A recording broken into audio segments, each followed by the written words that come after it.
En la reunión más importante de mi carrera, mi jefe levantó la mano como si yo fuera una niña interrumpiendo una clase y dijo frente a todos: esta idea es basura. No pierdan su tiempo. Mis compañeros rieron, algunos fingieron toser, otros miraron por la ventana como si no quisieran ver mi cara. Yo seguía con la carpeta roja en las manos, esa que mi padre me regaló el día que me gradué, y me dijo: el trabajo honesto siempre encuentra su lugar, aunque al principio nadie quiera verlo. En ese momento sentí que el aire se volvía vidrio y que cada mirada me atravesaba. Pero lo que ellos no sabían, lo que ni siquiera yo imaginaba en ese instante de humillación, era que esas mismas hojas que sostenía con las manos temblorosas contenían la única solución capaz de salvar a la empresa de la ruina en la que ellos mismos estaban a punto de hundirla. Y el tiempo, como siempre, se encargaría de demostrarlo. Pero para entender cómo llegué a ese momento, debo empezar desde el principio. Mi nombre es Valeria, y durante 5 años fui la analista de estrategia más silenciosa del departamento. No era de las que hablaban fuerte en las juntas, ni de las que se llevaban el crédito por el trabajo de otros. Simplemente me sentaba, escuchaba, tomaba notas en mi libreta negra y me iba a casa a trabajar hasta altas horas de la noche. Mi objetivo no era impresionar, era resolver. Y ese año el reto era monumental. La empresa llevaba 3 trimestres con caídas en ingresos, los clientes se iban a la competencia y los directores exigían un giro radical. Durante semanas me dediqué a estudiar cada dato, cada fracaso, cada oportunidad perdida. Analicé más de 200 informes, entrevisté a clientes insatisfechos, comparé modelos de otras industrias y poco a poco construí una propuesta que no solo detenía la caída, sino que proyectaba un crecimiento del 40% en 12 meses. Todo estaba respaldado: costos, tiempos, riesgos, proveedores alternativos, incluso un plan de comunicación interna para evitar el caos organizacional. Guardé todo en la carpeta roja, la misma que mi padre me dio con su nombre grabado en la esquina inferior, y la llevé a la reunión con la seguridad de que, por fin, mi voz sería escuchada. Desde que crucé las puertas del edificio, sentí ese aire frío de oficina que te recuerda que ahí no importa cuánto hayas trabajado, sino quién te respalda. Al entrar a la sala de juntas, noté de inmediato las miradas de algunos compañeros, las sonrisas disimuladas y el murmullo que se apagó apenas me vieron llegar. Mauricio, mi jefe directo, estaba sentado en la cabecera revisando papeles. Era un hombre de unos 50 años, elegante, con un reloj de oro que jamás se quitaba y una sonrisa que siempre parecía esconder algo. Durante meses en privado me había dicho cosas como: eres brillante, Valeria, pero no seas tan ambiciosa, los demás no entienden ese nivel de detalle. O tu mente es rápida, pero la empresa necesita propuestas más simples, más humanas. Yo pensaba que me estaba guiando. Hoy sé que me estaba conteniendo. Porque él ya tenía su propia propuesta lista, una copia simplificada de un modelo que había visto en una conferencia, sin adaptación local, sin análisis profundo, sin alma. Y no iba a permitir que una analista junior, una mujer que no alzaba la voz, le hiciera sombra. La verdad es que semanas antes de la reunión, Mauricio me había llamado a su oficina. Cerró la puerta con suavidad, me ofreció café y me dijo: Valeria, sé que has estado trabajando duro. Pero en esta empresa, el éxito no solo depende de lo que haces, sino de cómo lo presentas. Tu estilo es demasiado técnico, demasiado frío. Necesitas emoción, conexión humana. Yo asentí, pensando que me daba un consejo. Pero en realidad, estaba sembrando la duda.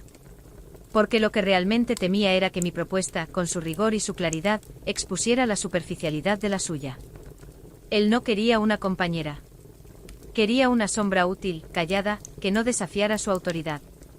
Y yo, en mi ingenuidad, creí que el mérito hablaría por sí solo. Cuando comenzó la reunión, Mauricio tomó la palabra con ese tono suyo que mezclaba autoridad con condescendencia. Hoy revisaremos ideas para el nuevo plan estratégico, dijo, ajustándose el reloj.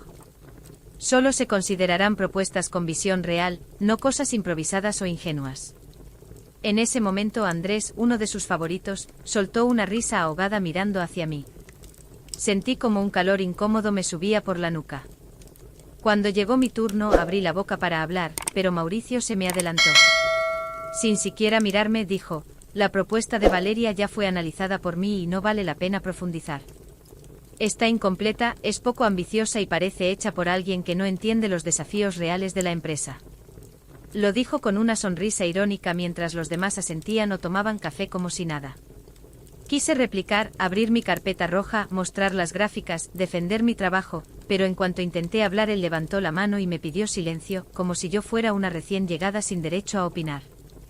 Algunos rieron, otros fruncieron los labios con desdén, y en ese instante me convertí en la burla de la sala sin haber dicho ni una sola palabra. La humillación fue tan grande que hasta sentí que el sonido del aire acondicionado se volvía más fuerte a mi alrededor, como si hasta las máquinas se burlaran de mí. La reunión siguió con otras propuestas que sonaban brillantes en teoría, pero que yo sabía que no resistirían un análisis profundo. Nadie me pidió opinión, nadie me miró, nadie me incluyó, y al final salieron todos conversando entre ellos mientras yo recogía mis cosas tratando de no llorar. Apenas cerré la puerta de mi oficina me apoyé contra la pared y dejé que el llanto saliera, un llanto silencioso de rabia, impotencia y cansancio, porque no solo me habían despreciado, también habían despreciado mi esfuerzo, mis noches en vela, mi dedicación. Pensé en renunciar, en empacar y largarme para no volver a ver esas miradas burlonas. Pero entonces llamé a mi madre. No le conté todo, solo le dije, hoy me hicieron sentir que no valgo nada. Ella guardó silencio por un momento y luego, con esa voz tranquila que siempre me ha salvado, me dijo, si no te dejan hablar, que los hechos hablen por ti. Porque el tiempo no miente, hija. Y los números tampoco. Respiré hondo, me lavé la cara y abrí la carpeta roja de nuevo. Revisé los datos, las ecuaciones, las proyecciones, cada gráfica, cada nota al pie. Todo seguía en su lugar, lógico, sólido, impecable. El problema no era mi propuesta.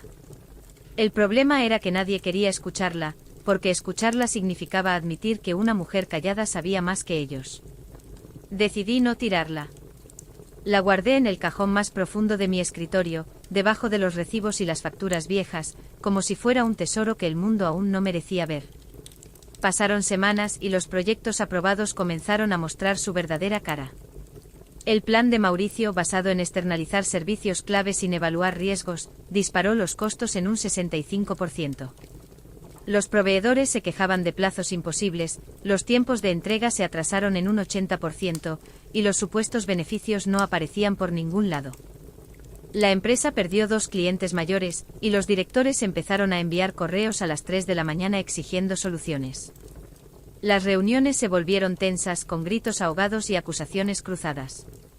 Mauricio, que antes caminaba por la oficina con aire de superioridad, ahora pasaba de largo con el ceño fruncido, evitando a todos, incluso a sus propios aliados. Una tarde lo vi en el pasillo hablando por teléfono con la voz quebrada, no entiendo qué pasó, todo parecía perfecto en papel. En ese momento no sentí satisfacción.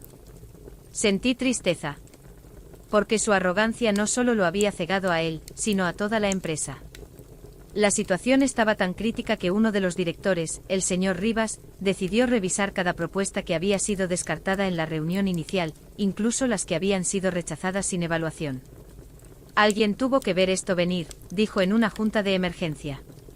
Quiero ver todo lo que se ignoró. Fue entonces cuando mi compañera Lucía, una de las pocas que nunca se burló de mí, se acercó a mi escritorio y me dijo en voz baja, Rivas preguntó por tu propuesta. La que Mauricio descartó. Mi corazón se aceleró, pero no por miedo. Por esperanza. Le entregué la carpeta roja sin decir una palabra.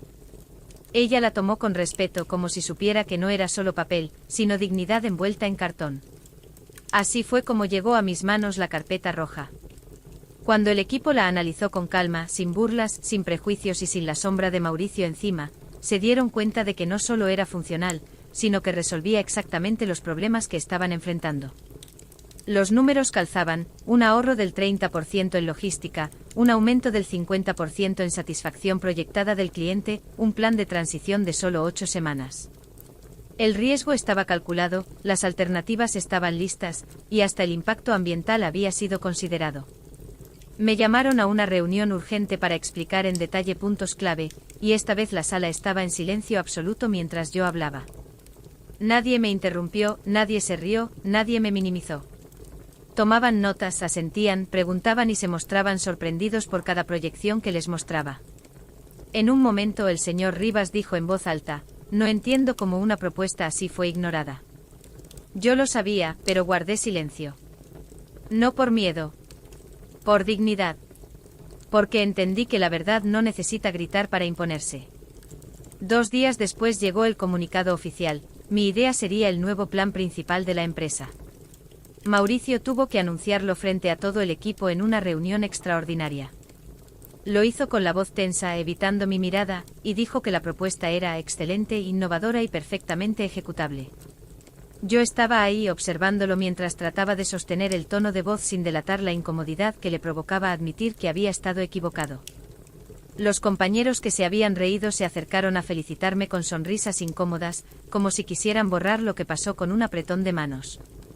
Pero yo ya no buscaba su aprobación. Solo quería que mi trabajo fuera respetado.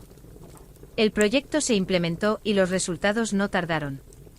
En 6 semanas recuperamos el 120% de la inversión inicial. En 3 meses, los ingresos volvieron a crecer. En 6, la empresa no solo se estabilizó, sino que superó sus metas anuales. Mi nombre quedó asociado a la estrategia que salvó a todos del error que ellos mismos habían creado. Tiempo después fui ascendida a directora de innovación estratégica, y por una de esas ironías que solo la vida sabe tejer, terminé ocupando un puesto donde mis ideas ahora son escuchadas sin cuestionamientos injustos. El día que volví a sentarme en la misma sala donde me humillaron, con mi equipo esperando para oír mis instrucciones, no sentí rencor. Sentí una calma profunda, una fuerza serena, la certeza de que el esfuerzo silencioso siempre encuentra su recompensa. Pero lo más importante no fue el ascenso, ni el reconocimiento, ni siquiera el éxito financiero. Fue lo que hice después. Creé un nuevo protocolo para las reuniones. Todas las propuestas, sin importar quién las presente, deben ser evaluadas con los mismos criterios. Instalé una caja anónima donde cualquiera puede dejar ideas sin miedo al juicio. Y cada vez que veo a una nueva analista entrar con los ojos bajos, le digo, habla. Aunque tiembles.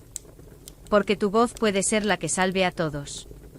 Aprendí que a veces no es suficiente tener una buena idea. Hay que tener la valentía de sostenerla incluso cuando intentan aplastarte con el peso de su arrogancia.